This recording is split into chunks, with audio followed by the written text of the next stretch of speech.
ਸਤਿ ਸ਼੍ਰੀ ਅਕਾਲ। Immigration sites with Mandeep ਤੁਸੀਂ ਦੇਖ ਰਹੇ ਹੋ। ਆਸ ਕਰਦੀ ਹਾਂ ਠੀਕ ਠਾਕ ਹੋਵੋਗੇ ਤੁਸੀਂ ਸਾਡੇ ਔਰ ਸਾਡੇ ਪ੍ਰੋਗਰਾਮ ਨੂੰ ਪਿਆਰ ਦੇਣ ਲਈ ਤੁਹਾਡਾ ਬਹੁਤ ਬਹੁਤ ਧੰਨਵਾਦ।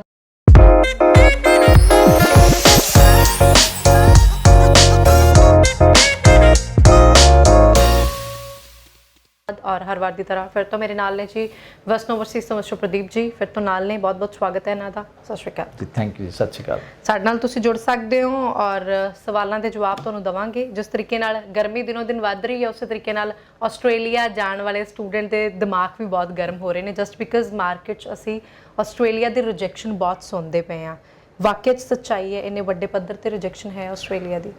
देखो इसके लिए यस हैं, लेकिन इसके लिए एजेंट्स और स्टूडेंट रिस्पॉन्सिबल हैं और नॉर्थ इंडिया के लिए खासकर ये बड़ी प्रॉब्लम है। आज की डेट में ऑस्ट्रेलिया हाई कमीशन को चाहिए डाइवर्सिटी।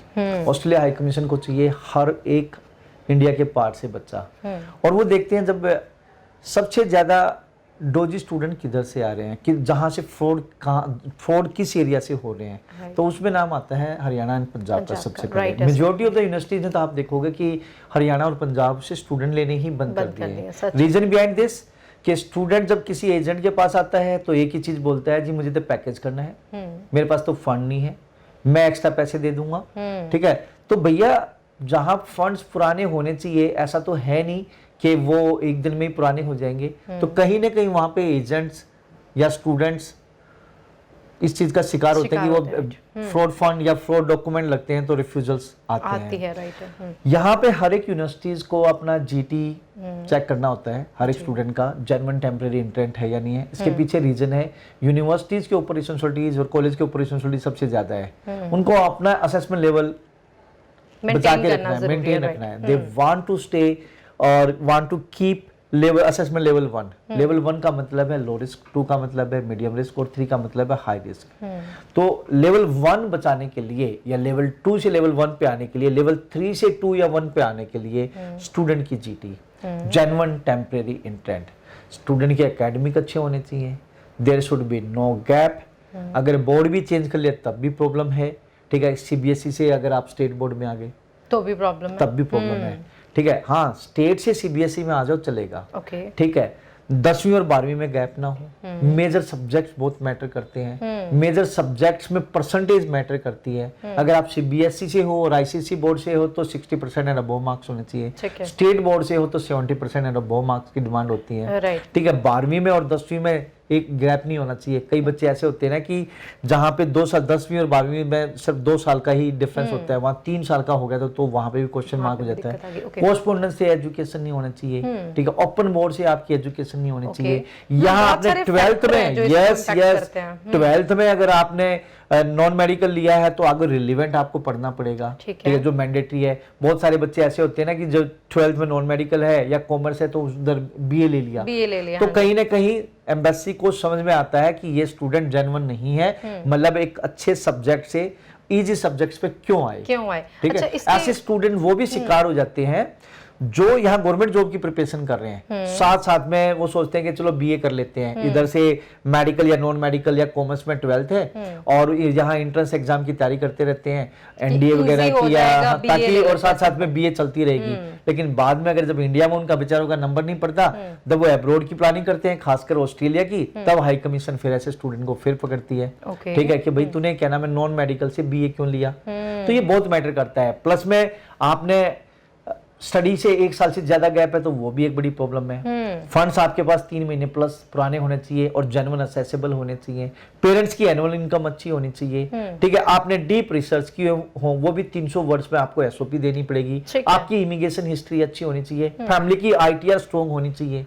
बहुत सारी चीजें मैटर करती है वीजा लेने के लिए। उससे भी ऊपर एजेंट मैटर करता है, आपका कंसल्टेंट कितना जेन्युइन है। ठीक है, कंसल्टेंट भी, जो कंसल्टेंट है हाई कमीशन पे बड़ा ईगल आई रखती है। उनके आजकल जो सोशल मीडिया पे जो फेक न्यूज चलती है तो हाई कमीशन देखती है इन चीजें कि किस एजेंट से फाइल लगी है।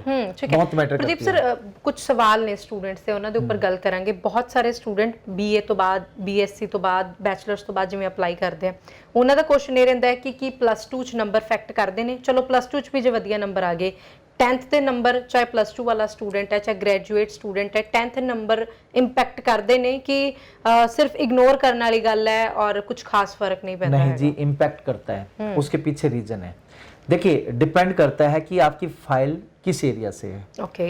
हाई कमीशन हमेशा स्ट्रिक्ट है नॉर्थ इंडिया को लेके, वो भी खासकर हरियाणा पंजाब। हरियाणा और पंजाब से अगर बच्चा है तो डेफिनेटली इस चीज का इम्पैक्ट पड़ता है कि अगर 10वीं में आपके मार्क्स कम है, 12th में ठीक है, मैटर करेगा।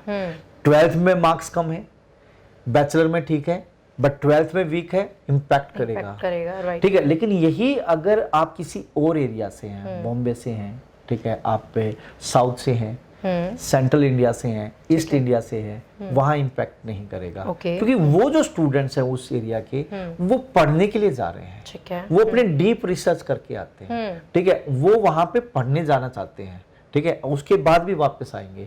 फैमिली फाइनेंशियल साउंड है।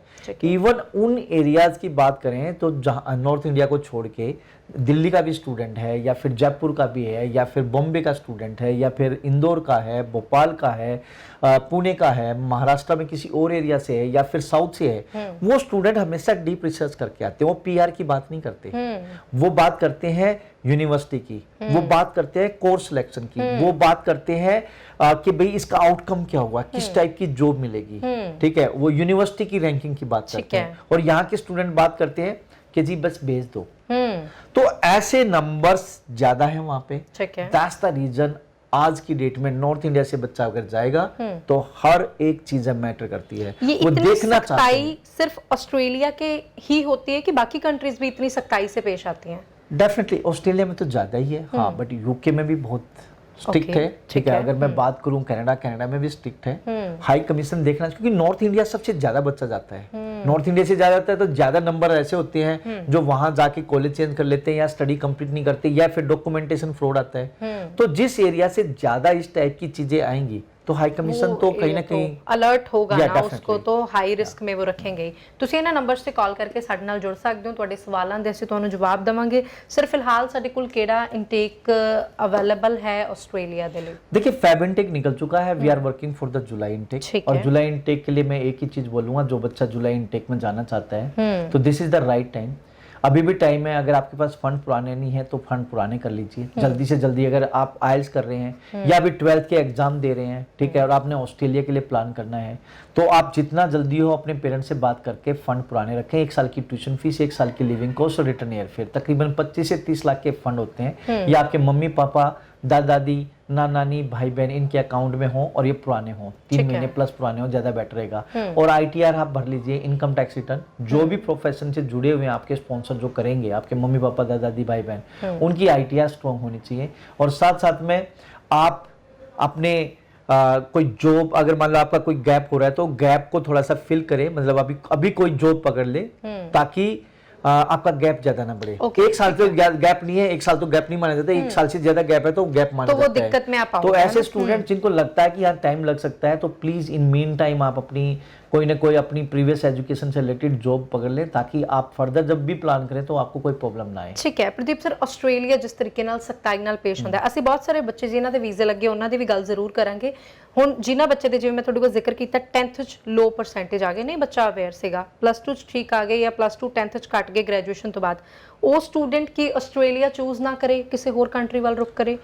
क्योंकि कई बार स्टूडेंट की गरारी होती है कि जाना ही ऑस्ट्रेलिया है। गरारी है तो पढ़ना पड़ेगा ना बच्चे को। बच्चे ने पढ़ाई क्यों नहीं करी? नहीं, क्यों नहीं पता? ये गलत बात है ना, ये पेरेंट्स इसके लिए कहीं ना कहीं रिस्पॉन्सिबल है। अगर आपकी 10वीं में आप वीक है, 12th में वीक है तो पॉसिबल नहीं है, ठीक है। अगर परसेंटेज अच्छी है देन डेफिनेटली पॉसिबल है। लेकिन आपके मैथ में 30 नंबर है, ठीक है, या फिर आपकी बैचलर में परसेंटेज कम है, बिलो 50 है या 50 के आसपास है, या फिर आपके 12th में मैथ में 38-40 है, या इकोनॉमिक्स में 40 नंबर है, तो ऐसे स्टूडेंट्स को बड़ी प्रॉब्लम है ऑस्ट्रेलिया में खासकर। ठीक है, इस टाइम तो स्ट्रिक्ट है कम से कम नॉर्थ इंडियन को लेके, ठीक है। जब तक स्टूडेंट जेन्युइन नहीं होगा तब तक वो वीजा नहीं देंगे।